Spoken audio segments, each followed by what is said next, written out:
सारी जन्नत में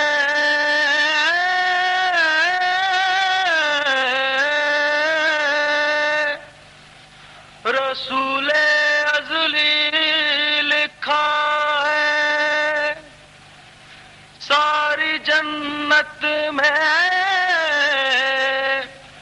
रसूले अज़ली लिखा है, डाली डाली पे अली और वली लिखा है, सब पत्तों पे हसन और कली पर ज़हरा, सुर्ख व फूलों पे हुसैन इब्ने अली लिखा है। सारी जन्नत में रसूल अज़ली लिखा है, डाली डाली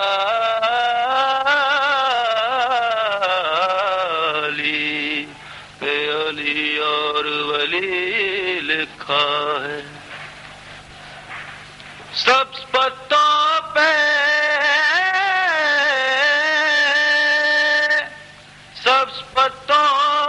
हसन और कली पर Zahra. Compassionate. All praises to Allah, the creator of the universes and their sustainer, the provider of believers and unbelievers. And may his choicest blessings be on the seal of his prophets, the last of his messengers and his holy progeny, and in particular may his incessant blessings ever continue to flow on that 12th successor to the holy prophet, on Imam Asr wa Zaman, Ajjalallahu Farajahu. Last night we considered those socio-cultural signs which are portents to the reappearance of the Imam alayhi salam. We did not have occasion to discuss the geopolitical signs, but I feel that the imminent signs are more important, because they are the signs which Hazrat Amir alayhi salam has said are definite signs. In other words, the appearance of the Imam alayhi salam will not be achieved so long as those 10 signs don't come true. And the first of those 10 that the Imams alayhi salam have discussed is the coming of the Dajjal. And the Dajjal has been mentioned by almost every Imam. But before them, the Holy Prophet, peace be upon him and his progeny, himself discussed the question of the Dajjal. And that is why you find the Dajjal discussed, for example, in Sahih Bukhari. You find the Dajjal discussed in Sahih Muslim. Indeed, according to Shaykh Sudduq alayhi rahmah in his Kamal, he says that Abdullah bin Umar, the son of the second Khalif, says the Holy Prophet, peace be upon him and his progeny, visited the Dajjal 3 times in his lifetime. So you can see the Dajjal was already born in the lifetime of the Holy Prophet, peace be upon him and his progeny. And he set out as the first sign. And therefore, when people ask, how can the Imam alayhi salam live for so many years? The answer is, how does the Dajjal live for so many years? Because the Dajjal was born even before the 12th Imam alayhi salam by 2 centuries. He was there in the time of the Holy Prophet, peace be upon him and his progeny. And indeed, the dawn on which Surah Dukhan was revealed by Allah, glorified and exalted, he was already born. That is the day the Holy Prophet, peace be upon him and his progeny, visited him in his house in Medina. He was sitting on a tree, and when he saw the Holy Prophet, he wished to use the words Dukhan, could not, but certainly used the commencing words Dukh, Dukh. And the Holy Prophet explained to the companions, he is making reference to the revelation of Surah Dukhan today. So that already was within his knowledge. But he bore enmity to the Holy Prophet, peace be upon him and his progeny, in his lifetime, and made efforts to kill the Holy Prophet and the companions. Indeed, on one occasion, when he knew the Holy Prophet, peace be upon him, and his progeny was to pass on a certain road, he kept large stones so that the Holy Prophet, peace be upon him, and his progeny may stumble over them and injury may be caused to him. But Allah, glorified and exalted, sent down Jibreel. Jibreel removed those stones from the path of the Holy Prophet, peace be upon him, and his progeny, and the Holy Prophet's access on that path became smooth and safe. But it didn't even end there, because his enmity against Ahlul Bayt was so deep and so severe that he made further attempts to kill the Holy Prophet, peace be upon him, and his progeny, and on one occasion entered Masjid al-Nabawi when the Holy Prophet, peace be upon him, and his progeny was with his companions, addressing them on matters of religion. He came in with intention to murder the Holy Prophet, peace be upon him and his progeny, and all the companions who were sitting around. When the Holy Prophet saw that, he prayed to Allah for help. Jibreel came down instantly, and all this is sent out by no less an authoritative source than Shaykh Sudduq alayhi rahmah. Allah sent down Jibreel. Jibreel came and held the Dajjal by his neck, lifted him up, because we know the strength that Jibreel has, lifted him up, took him out of the mosque and threw him onto an island that was deserted. He landed on that island, and since that day has remained on that island, and is on that island till today. He will reappear, but his reappearance is after the reappearance of Imam Mahdi Ajjalallahu Farajahu.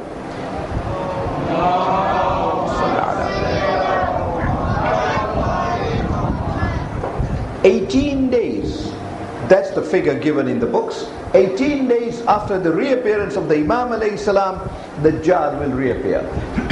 Two versions there. One version is that he will reappear from a mountain in India. So watch out, he may be around. I wish I could name the mountain.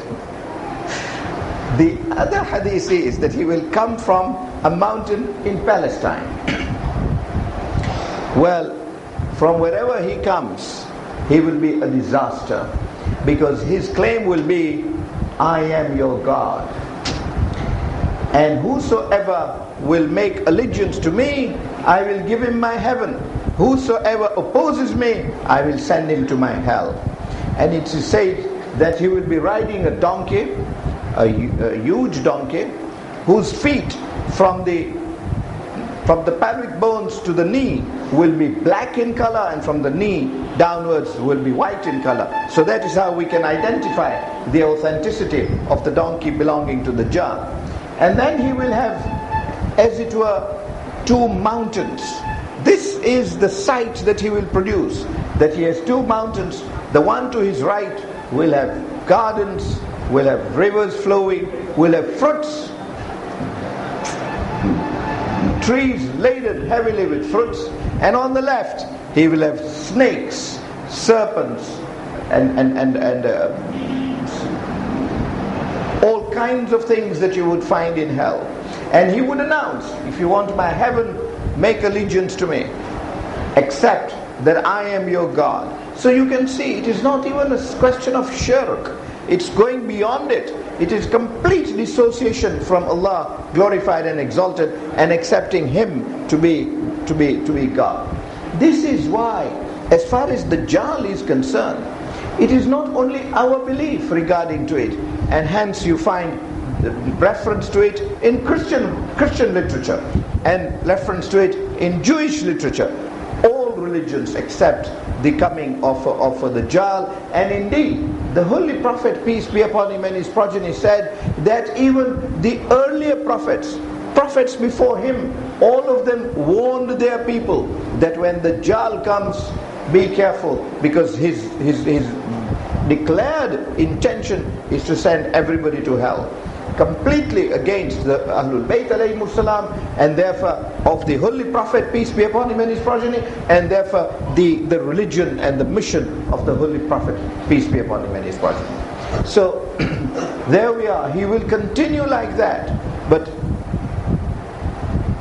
the consolation is, to the extent that it is a consolation, that period of his will last only 40 days. Easy for me to say only 40 days.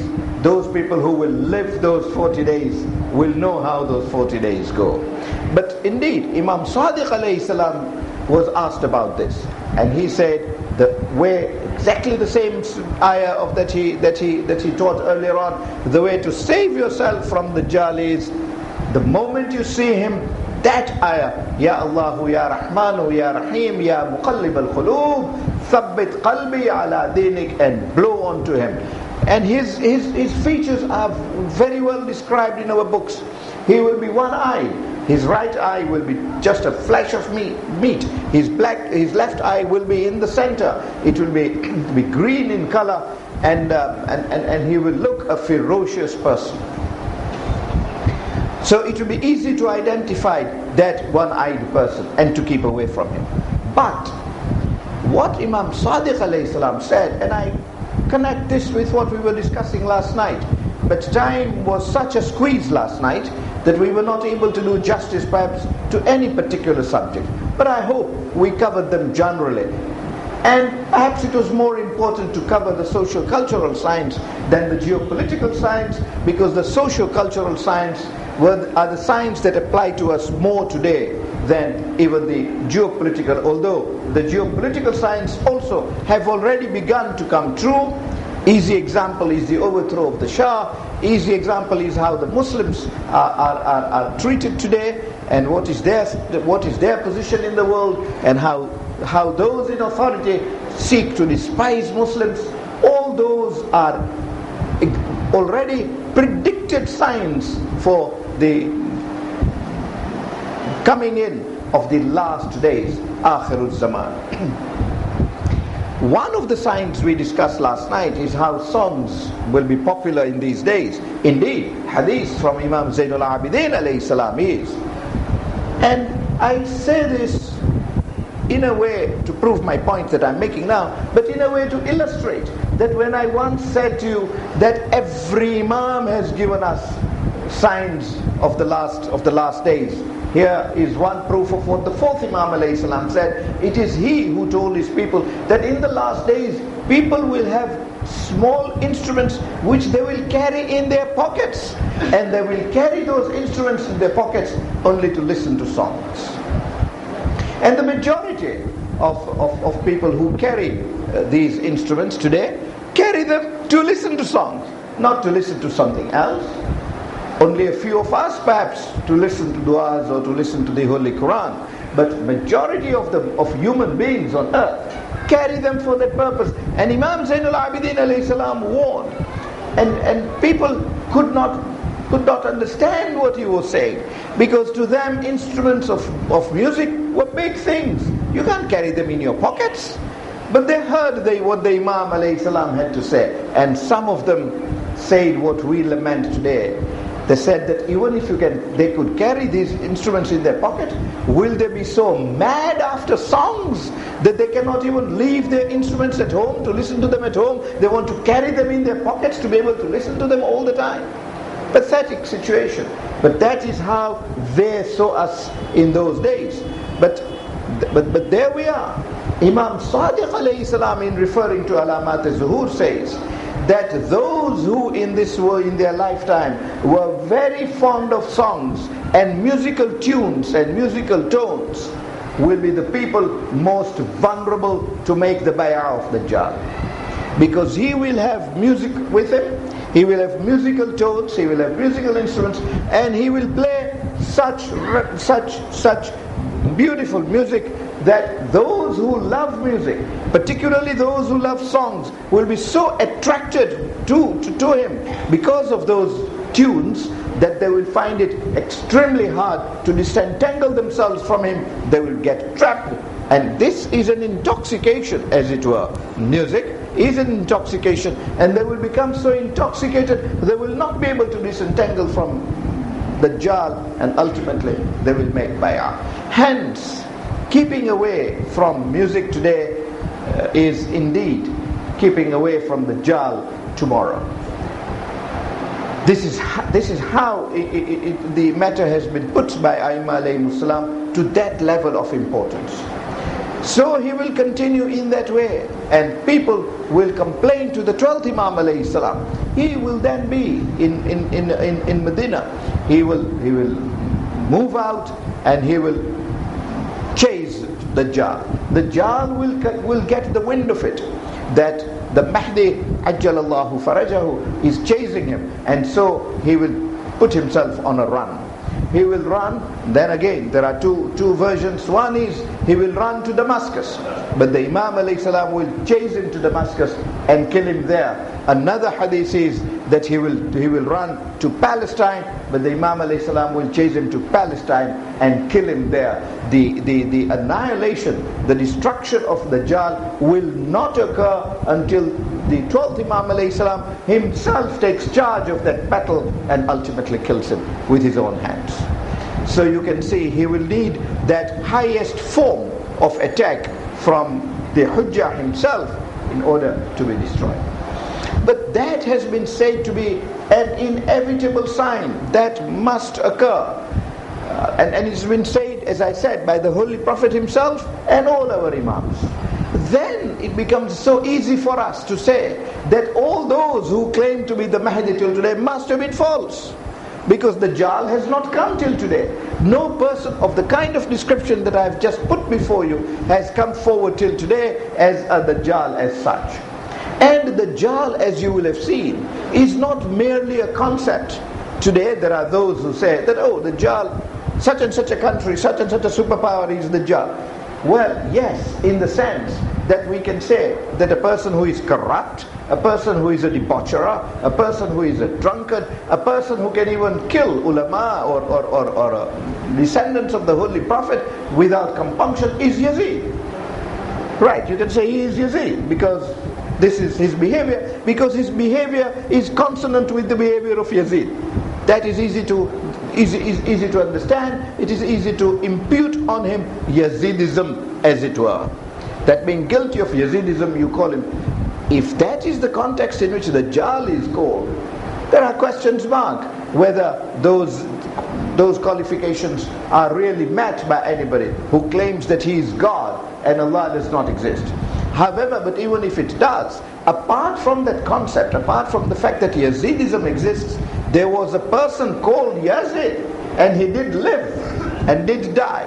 Likewise, there is a clear person called the Dajjal. And apart from the concept that is being used, there is that human entity of the Dajjal, and that entity has not appeared till today. So to the extent that people claim to be Mahdi, and although they may have had people with them with the concept of the Dajjal, no Dajjal has come forward from any of those places, including the United States. And hence, those claims must have been by impostors. But the second sign that is set out to be absolutely necessary, alas, is the coming of Sufyani.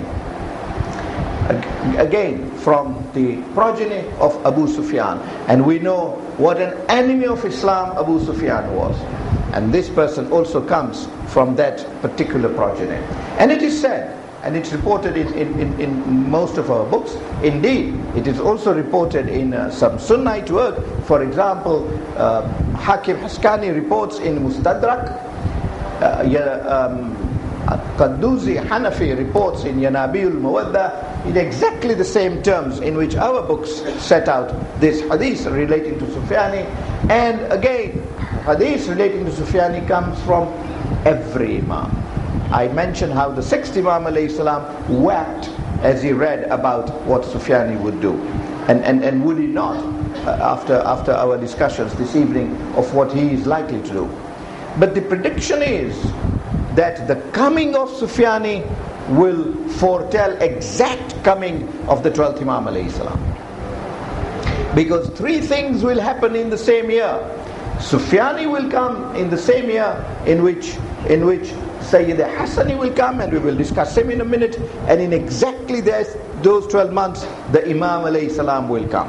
In fact, it is said that Sufyani will come, and following that will be the Dajjal. These signs are definite signs and will all occur in a space of about 12 months. Now, insofar as Sufyani is concerned, it is said that he will come in Rajab, after the 10th of Rajab. Because from 16th of Jamadi Thani to the 10th of Rajab, there will be torrential rain in the whole world. 3 years before that, there will be famine, and there will be drought. There will be no water at all, and no rain. Can you imagine no rain in the world for 3 consecutive years? The sins that we will have committed will have deprived mankind of that rahmah, that mercy of Allah, water, rain. And that will continue for 3 years. So in a way, that water will be most welcome. But in a way, you living in Mumbai know what torrential rain for a week can do. This will be 3 years at a go. And when that rain will stop, Sufyani will emerge after the 10th of Rajab. There are 2 important signs before that which I have omitted, and I will not take you much of your time. They are about comets that will be seen. For example, the Qarb Dhu Shifa will be seen in Safar. Before that, Jabadi Uthani, the Safar preceding that comet will be seen. And As-Sadiq alayhi salam has mentioned that comet is only seen before very important occasions, before very important events are to occur. For example, before the flood of Nabi Nuh took place, before Nabi Ibrahim alayhi salam was to be thrown into fire, before Fir'aun died at the behest of Nabi Musa alayhi salam. When such important occasions occur, that is when that comet is seen, and it will be seen in the month of Safar. A 2-tailed star will also be seen in the month of Safar. Then the next important, so you can see that once that comet is seen, then one can see that within 12 months, Zuhur, inshallah, will take place. But Rajab is an important month in that respect, because Sufyani will emerge in that particular month. And it is said also that and this is set out by Sheikh Abbas Qumi also in his work on the Alamat Zuhur, that voices will be heard 3 times in the month of Rajab from the sky, pertaining to the arrival of the 12th Imam alayhi salam. But coming back to Sufyani, and I want to do that because his is a little long episode, which it is important to know. Once he comes, he will start battles. And again, 2 versions about where he will come from, whether it is Damascus or Palestine. The majority of historians say he will emerge from Palestine and will straight march to Egypt. And he will amass a huge army, and he will get great support in Egypt. He will be totally and absolutely an enemy of Ahlul Bayt alayhimus salam. He will fight the government of the day in Egypt. He will conquer Egypt, and he will rule over Egypt for a period of 4 months. Again, his period is a period of 8 months. It is a grace of Allah that their periods are so limited, because they will be atrocious, and their cruelty will be unparalleled. What Muslim bin Aqaba did in Medina and in Makkah will have no comparison to what Sufyani is going to do. It is as alarming and frightening as that. However, he will first attack Egypt, he will conquer Egypt, and he will remain in power for 4 months, accumulating his strength and power, and then he will move further west, Libya, Algeria, Tunisia, Morocco. He'll go as far as Morocco, and he will conquer all those places. Not satisfied with all that, he will move back eastwards. And when he moves back eastwards, he will first get into Syria. He will attack Syria now with all his mass. He will conquer Syria, and he will find Syria such a convenient place that he will make Syria his headquarters. And from Syria then, his havoc will be wreaked out in all corners of the world. But for the first place that he will attack will be Iraq. Iraq will always be the center of attacks in those days. Before him, There will have been attacks on Iraq by all kinds of people, and that comes from a hadith of the Holy Prophet himself, peace be upon him and his progeny. He says Turks, some historians, having made research into what that word Turks will today mean, word as used by the Holy Prophet, peace be upon him and his progeny, 14 years ago. Russians did not exist then, but it appears that the interpretation would be the Russians of today. So they will get into Iraq. There is evidence of Americans getting into Iraq. There is evidence of, well, they are there now, but in a different capacity. Then it will be from a different angle. Then there will be Chinese. Indeed, As-Sadiq Hazrat Amir alayhi salam was the first to say that there will be 3 flags flying at the same time in Kufa. Can you imagine what happens to the people of Kufa when there are 3 flags each fighting against each other? And the people of Kufa will be the victims of those fights between those powers for authority over Kufa. Kufa has always been a very important city in the world. Indeed, one of the largest mosques in the world is the Mosque of Kufa. Some say it is the 3rd largest in the whole world after Masjid al-Haram and Masjid al-Aqsa. But indeed, the number of prophets who have said their prayers in Kufa, who have had their headquarters in Kufa, and indeed, the Mosque of Kufa will be the capital of the headquarters, the government house, however you want to put it, of Imam Zamana, Ajjalallahu Farajahu.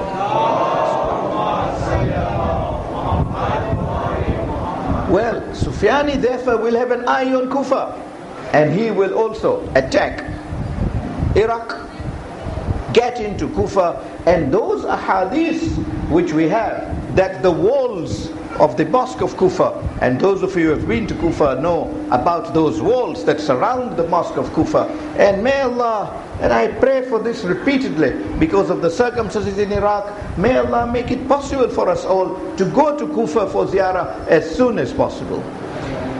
May there be safety and peace in Iraq in the circumstances which prevail there. But it is Sufyani who will demolish those walls. And that hadith of of Amir al-Mu'mineen alayhi salam, and he wept after that hadith, that alas, I grieve when I know of that hadith, that the walls of Kufa will be destroyed. It will be Sufyani who will destroy those walls of Kufa in an attempt primarily to destroy Kufa altogether, in an attempt to destroy all those salutary places, all those sacred places which we have preserved till today, where the prophets say their prayers. There is Maqam Ibrahim there is Maqam Nuh there is Maqam Idris there is a Maqam Salihin there is a Maqam of Imam Zainul Abidin alayhi salam there, a number of places in the very Sahan of Masjid Kufa. His aim was to destroy all relics of places where the prophets said their prayers. The kind of situation we have in Saudi Arabia today, when these eminent places of history are destroyed without exception, systematically, in Medina and in Makkah, is what will be Sufyani's intention. But somehow he will get frightened. We do not know from a hadith whether he will have the kind of dream that we mentioned of 2 or 3 days back, or other thoughts will come to him, but he will get absolutely frightened and he will run away from Kufa. He will flee from there. Some of his army will still be there, but his orders will be to run away. One would have thought that that fright would leave him to stay quietly in Damascus, but he won't. Immediately coming back from Kufa, from his headquarters in Damascus, he will plan now the destruction of Medina and destruction of Makkah. Destruction of Medina because of his enmity against Ahlul Bayt alayhimus salam, and then destruction against Makkah because of his enmity ma'adallahi ta'ala with Allah glorified and exalted.